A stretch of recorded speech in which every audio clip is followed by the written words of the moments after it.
Okay, I'm here with Carter Scott, other member of Void Contact, and we're going to chat a little bit about our upcoming release, Live from Lockdown. It is the show we performed for the album Form Over Dysfunction. So, Carter, why don't we start for people who have not watched any of our previous videos? Why don't you give a little short recap of how you got into music? Sure. I was I believe a sixth grader, and I hadn't really done anything musical in my past. There was no music in my family except listening to music. No players. I'd taken a little piano in second grade. That didn't stick, so I wanted to impress a girl, and I Always a tried girl. out tried out for the musical, got the one of the lead roles, and started from there. Did it well apparently, and started taking voice lessons. That led to guitar lessons on acoustic to accompany myself. A little tinkering with songwriting early on, then electric guitar, and then a little keyboard added to that. And by the time I met David in college, at Belmont, I was in music business studying engineering, audio engineering, as a focus. And, we started a band, and that's many permutations later. That's what we have today. Right. It wasn't Void Contact. That wasn't the name when No. we started. No. But it was definitely the name that has stuck the longest. We were the Outer Edge, Mind Shadow. Was a separate one, yeah. I can't think of any others. I think those I were the think two that main was it. ones. Yeah. Then we did Void Contact. But okay. All right, awesome. Oh, and I gotta share how we met. I actually sent this out as an email to our mailing list, a little short synopsis. But basically, Carter and I met in square dance class. Yes. So it was a PE requirement at Belmont, and square dance dancing was a good bet for us. Yeah, square dance was probably about as athletic as either one of us could get. Exactly. So we are not an athletic duo. So anyway, so tell me a little bit about what it was like how you got involved with the show. I mean, obviously you're a member of the band, but better yet, tell me about what it was like doing the show and the rehearsals and all that. Okay, well, definitely a different scenario. I mean, we had performed live, back in the 80s, early 90s, at various clubs and shows, and you have the typical experience as a musician hauling your instruments in. And it was a little different for me this time because I wasn't playing. I was just singing a backup role. So I showed up to a already set up rehearsal hall. That was unique too, being in a rehearsal hall environment. Yeah. As I found out later when I started mixing for the show, for the CD and DVD soundtrack, that it was a very different environment acoustically than we've been in, and very different from our recording. But I would say the biggest thing was this was, of course, during COVID, right in the middle of it. I'd already had COVID once, but going there, showing up for the rehearsals, you had to have a temp check at the door. You had to answer a couple of questions.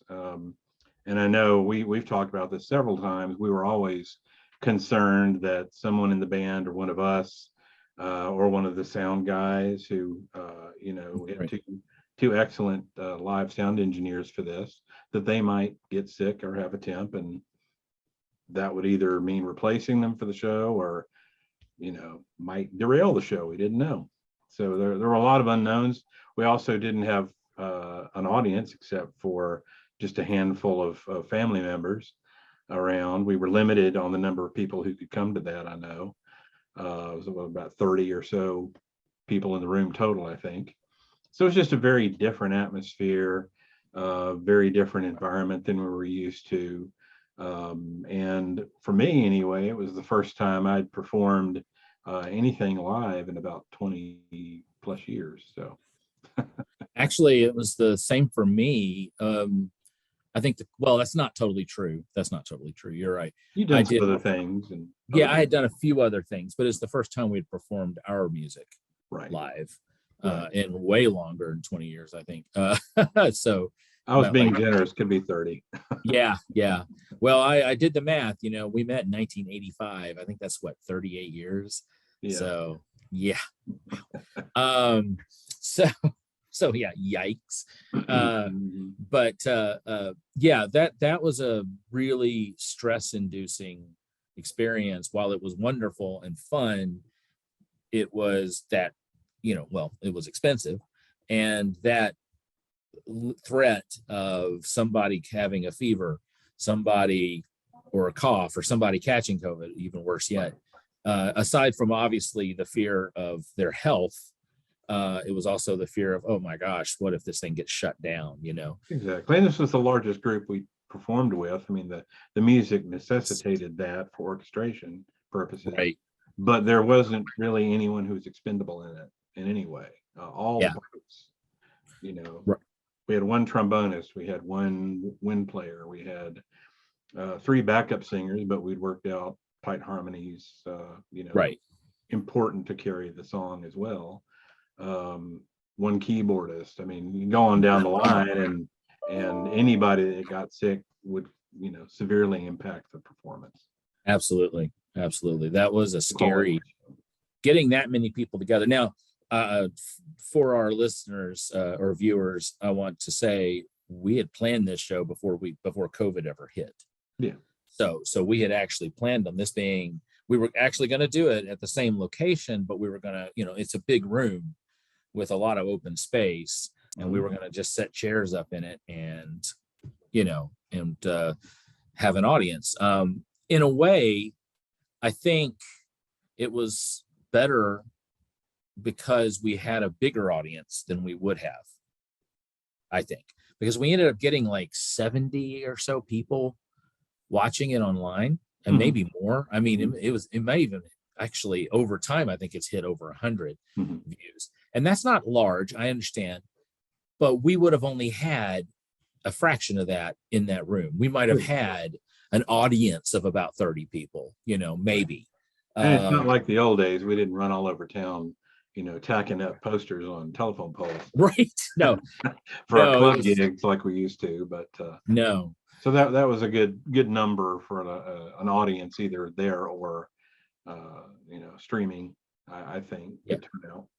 No, it was a great. I mean, I was very pleasantly surprised at the turnout on the streaming. And again, we would have only had local people. And the nice thing about the streaming is my friends in Colorado, and I have friends overseas, or followers of our webpage overseas that got to see it. They wouldn't have gotten to see it otherwise. So yeah, it turned out. Now tell me about, because I have my feelings about it, but I kind of want to hear your feelings about what it was like, it being treated as a live streaming event, like what it felt like with the cameras and the way that they timed everything. Do you see what I'm saying? Yeah, and I may have a very different perspective, which you can probably guess where I'm going. I don't normally like to perform live, particularly if I'm having to sing and play. I didn't have to play. That was something we talked about well before arrangements for the show were made, and I said yes, I would join the live performance. I said I'll do it, but I don't want to have to play an instrument at the same time. I have always had a bit of stage fright. That's just part of my emotional makeup. Right. I love to be, you know, in the background recording, mixing, but not live performance. So what was very different from what I expected is I was a little keyed up, you know, especially the day of the show going. But then it's like we started the show, handful of people out in our audience live, didn't even think about the cameras and anybody who might be watching at home. So okay, like all the nervousness disappeared. Oh, that's great. That's great. So that's maybe if we ever go on tour, we should do like, you know, closed circuit TV. Right. We'll go on an international tour. Yeah. Or have a in a great big TV curtain studio. in front of the audience, so can't see. Right. Have it. They'll all be wearing virtual goggles. It'll be a virtual There you concert. go. There you go. But no, it was a very comfortable performance Very environment cool. thing for me anyway. For, And for me, I think everybody on stage, partly because there was not the distraction of an audience, maybe it felt pretty much like just a good jam session. yeah, In a lot of ways, you know, interaction with the group. I think it was great that I feel like the energy was still there though. I Yeah. feel like the group still was kind of pumped Yeah, a little absolutely. bit. Yeah. Absolutely. I thought yeah, for me, and I've actually shared this in an independent individual video I did on Instagram, but for me it was really fun because it was like doing a TV show. And because it was treated like a TV show, we had we had a schedule. We had to meet that schedule because Right. when you advertise a live stream, sure, technically you could start anytime you want, but you better start when you tell people you're going to. Mm-hmm. And it was down to, and I had a guy running cameras, and I had a guy going, all right, in 3, that whole bit, right? And of course I told the story about forgetting my pants. And having Sandra and Jeff dress me in the men's room with like 2 minutes before showtime, and I'm like struggling to get the pants on, and it was like one of those backstage in the play where somebody's dressing you because it has to go so fast, and then I'm running out on this camera and they're going 5, 4, and I'm like right. Well, and to that point, this was more like live TV a long time ago than a taped show like you would normally do. There was no stopping in the middle of the live stream. If something happened, it just happened. Right. No, that's absolutely true. So that probably added to the energy as everybody was a little hopped up thinking. Yeah. Well, it was like this is just like a live show. Right. No, that's very true. I think that did add to the energy. So while you didn't have the audience screaming that loud, energy from an audience watching you in the room, you had that knowledge that I can't just stop and say, whoops, can we do that again? Right. And to the band's credit, something else obviously that happens is an audience that's responsive through a show feeds the energy of the band. Yeah. To everybody's credit in the band, they kept their energy up even without that feedback. Right. No, that's what was really great about it. I really enjoyed. I mean, yes, everybody who was there applauded and hooped and hollered, but it was noticeably about 10 people. Yeah, I know. It wasn't a room responding like you would normally have in a larger show. So. Which is part of what makes this Blu-ray and live CD very different from other bands' live CDs. When you get a live CD, you're going to expect to hear in the background and all that, and we didn't add any crowd to make it. We didn't do any of that. What you hear is what the audience is, which is mostly silent, because it's like 5 people, and camera operators who are too busy operating the camera to cheer and clap. So that's important to understand. It's not because the crowd wasn't, not because we didn't have a crowd, it's because we couldn't have a crowd. So now let's talk about the post-production, right? Let's talk about the process. So tell me because I know, and for our audience sake and for the sake of full transparency, while it was live, and then when we did our last song, we did re-record once the show was over, and it was like, and we're done.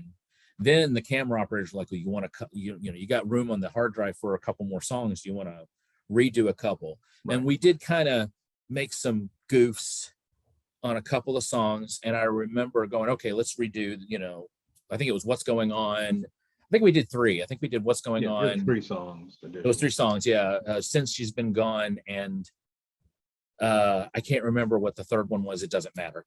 Yeah.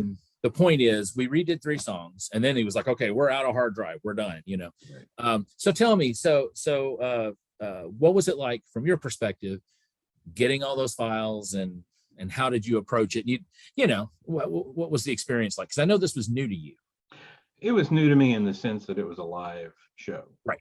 That's what I mean. Yeah. These were live tracks. And I'll add to what you said about doing the additional songs or redoing the songs. They were retakes. They were exactly the same songs, no changes to them as what was in the original stream, just a little cleaner performance. Right. And you know, I appreciated that once I got it, because some of the errors we, you know, knew we made on stage were more apparent, you know, examining the tracks.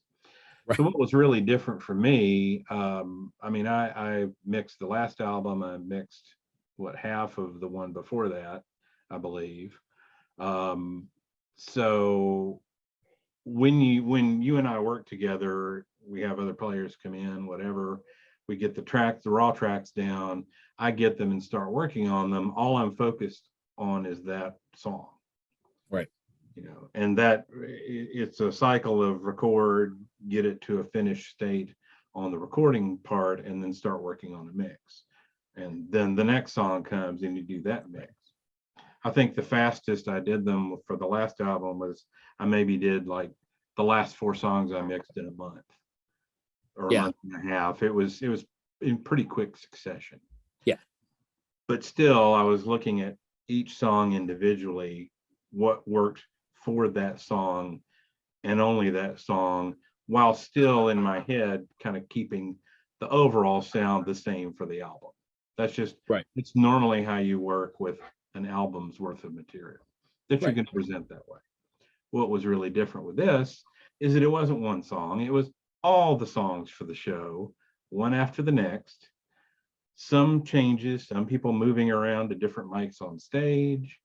It was a live show with live mics, all open, all the time. That I had to get my head around. I've never mixed a live show.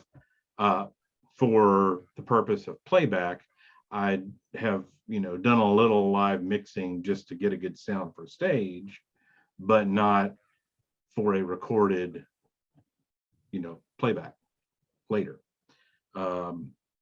So what I had to get my head around was the fact that I just started mixing like I normally do for one of the album tracks, and I would get everything working in the mix, and then I'd make some more changes, and I'd start enhancing some instruments here, and suddenly the vocals would be weird or too bright or too dark or whatever. So things were affecting other things different than they would for the normal pre-recorded mix that we do at home in the home studio environment.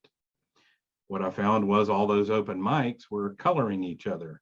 And I was not only hearing what was coming out of the primary mic for your vocals, but your vocal mic picked up the entire band. Yeah.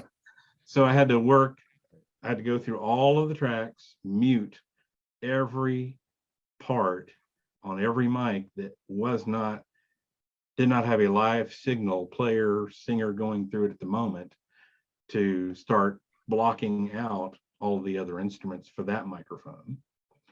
And then I had to do a little isolation work, sort of like you'd have things more isolated in studio, because what I was after was a live sound ultimately, but one that was controlled enough that you could clearly hear all the individual instruments and their placement in the sound stage, you know, when you played it back off of stereo speakers.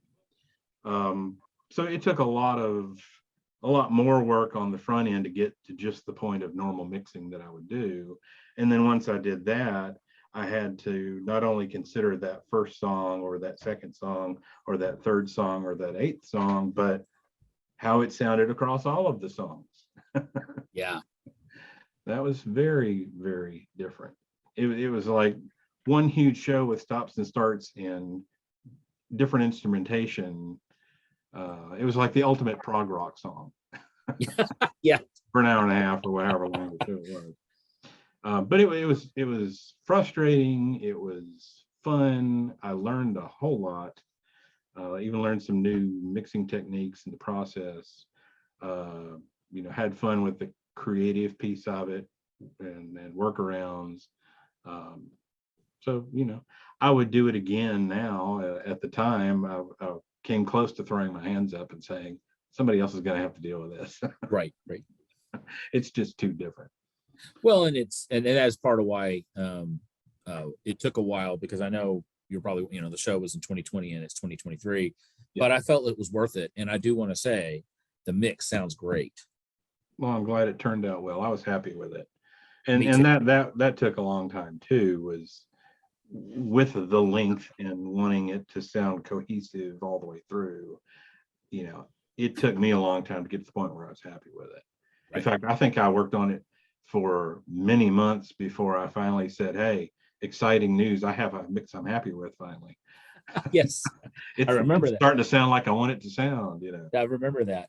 Yeah, I want to throw this out. So again, full transparency. So two of the songs on the album are covers, and I had to get licensing for them. And this is relevant to the mix, because I had to get licensing. The folks that the publishing company for 25 or 6 to 4, which is one of the tunes, they refused to give me licensing unless I fixed the lyrics, because on stage I sang the wrong lyric. It wasn't a bad lyric. In fact, it didn't even change the meaning of the song, but they were like, no, it has to be word for word. And note to you folks out there playing live shows, if you get licensing, like if you're doing a video or even an audio recording of a cover of a song, if you even change a the or an and, they can say, no, you're not allowed to do the song. And many will. You have to be word for word, syllable for syllable, the same. Even if you reimagine the music, they may not even care that you're doing like a slow electronic version of an old jazz song, or old jazz song wouldn't be under, but of an old rock song that's still under copyright, right? But if you change the lyric, boom, that can't do it.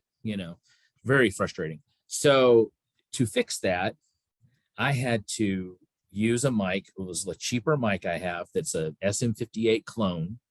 SM58. That's what we had on every instrument and voice of the show was an SM58. Right. I remembered that. So I was lucky. I keep these things. They're called VTEX. We bought them. You may have been with me when I bought them. I don't know if you remember. It was late 80s. Yeah, late 80s. We're talking 87, 88, something like that. We bought these mics. I still have them. And they're not SM58s, but they're SM58 clones. And what was amazing to me, so a trick I learned from Michael Killen, who we're going to be interviewing later, who did all the video editing, and he's a video guy. He's also a great musician. Yeah, very talented guy. Well, Michael taught me when I did a video years ago from a Cat McCool show, he taught me that if you're going to re-record a vocal, like to fix something, you've got to turn this, you don't isolate it with headphones and all that like we do in a recording studio. You don't want it isolated. You want it to sound, you want to get the bleed to match in the microphone. So I had to re-sing that line. Actually, there was 2 lines I had to fix. And so I turned on the speakers, and the only thing it took me a little time was just listening to the bleed and turning the speakers up till the bleed sounded about the same. And then I sang the lyric, and it was just like a single line. Then I sang the other one, and then I sent the WAV files to Carter. And from what you told me, Carter, and correct me if I'm wrong, but you inserted them, and it just, you can't even tell the difference in the sound. I mean, they literally just sounds like it was in the same room at the same time. A little trimming and cleanup in Melodyne, and I didn't have to EQ them differently at all. There's probably some subtle difference if you isolate them, but in the mix you can't tell. Right. Yeah, I listen to it now, and I don't even, sometimes I have to remind myself, is that the line I fixed? Yeah. Yeah. No, it worked beautifully. It did. It worked beautifully. So that was it was, as you pointed out, it was a challenging experience, but it was a fun experience. Yeah. I think I've listened to it till I'm blue in the face, because you would send me a mix and I'd have to listen, and I would go walking and I'd listen to the entire hour-long show in my headphones. Then I would, whatever changes we decided to make. And then when we thought we were done, Michael Killen took it over for the video. And then Michael Killen had input. And it turned out to be really good input and improved the mix. I think we were all happy with it. In fact, I think he kind of had a breakthrough moment with us. I think it was with the kick drum. and the snare. And I remember he pointed something out with the kick drum and snare, and then you went, oh my gosh. And then you changed something, and suddenly the drums had a lot more punch, and everything just really sounded great. Yeah.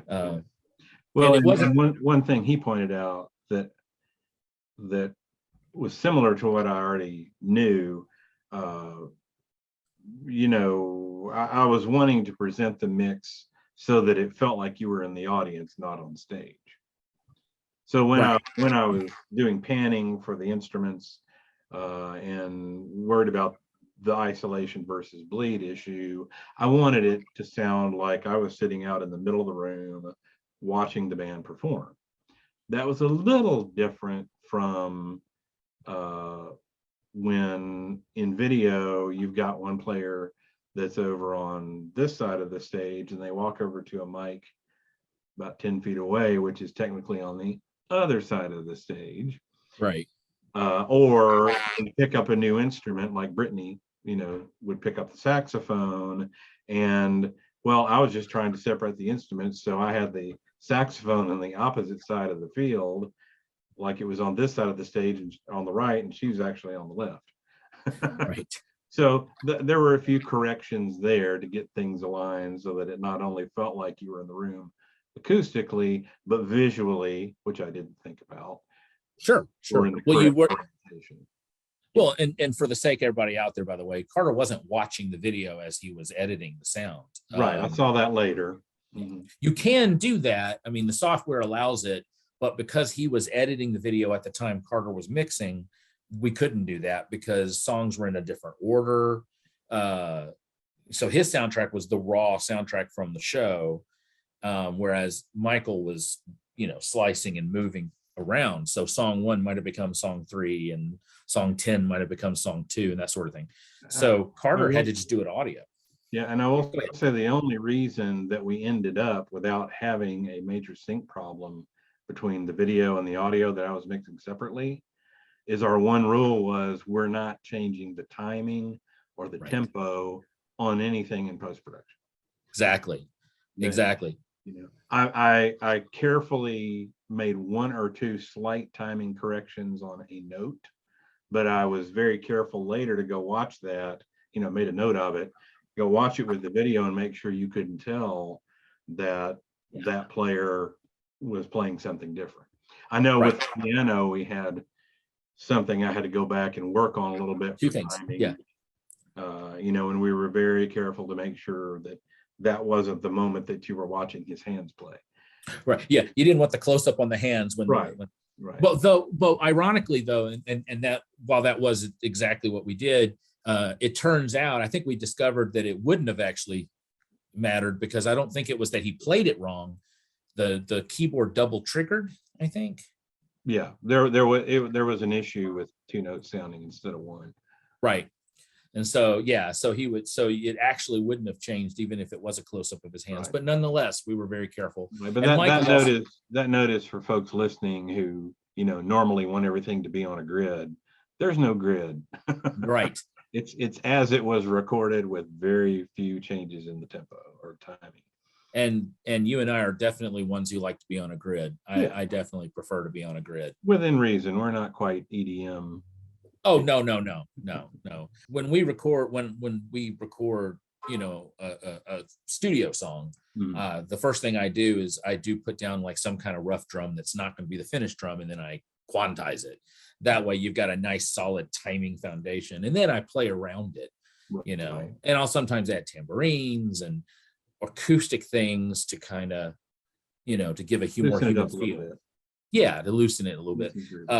But the live show, there was no grid. You couldn't time correct anything. Again, even if you weren't doing it for video, it would have been really difficult to time correct. We could have done it, but right. Because of video, we couldn't do that. But again, applauding Michael's work. He did a fantastic job with his edits of matching. I mean, they were all appropriate cuts in the song between cameras. I was really impressed. The guy's good, and I'm going to get to talk to him soon. He said he's going to do one of these interviews like you're doing, And I've also asked Brittany. So for you viewers out there, hopefully you'll get, I know Daniel's going to do an interview. Michael's going to do an interview. You're watching this one with Carter. So I think Mark Horowitz will do one. So it's going to be fun. We've got a couple of weeks till the 2 or 3 weeks till the release of the album. And so now I'm going to wrap this up because Carter has graciously given us his time, and I know you got things to do today. So thank you, man. I really appreciate it, as always. It's been a great 38 years. Here's to 38 more, right? Indeed. Yeah. So I want you folks out there to stay tuned. We're going to have more interviews. We're going to have more behind the scenes stuff I'm going to be releasing. I'm also doing some videos myself. We may do a couple of live Q&As the week of the show. We'll release a couple of cuts from the show before it's released. So stay tuned for all that. Again, this is Void Contact live from lockdown. It's coming June 30th, 2023. And it's going to be available on Blu-ray, CD, all of the audio streaming platforms such as Spotify, Apple Music, Pandora, et cetera. But it's also going to be available on Vimeo in video format. And then stay tuned. I'm hoping to maybe get it out to some streaming services on video format. Not really sure about that one, but fingers crossed. So, all right, Carter. Well, thanks for joining us. Sure thing. Enjoy. All right. All right, everybody, take care. David McHenry and Carter Scott from Void Contact.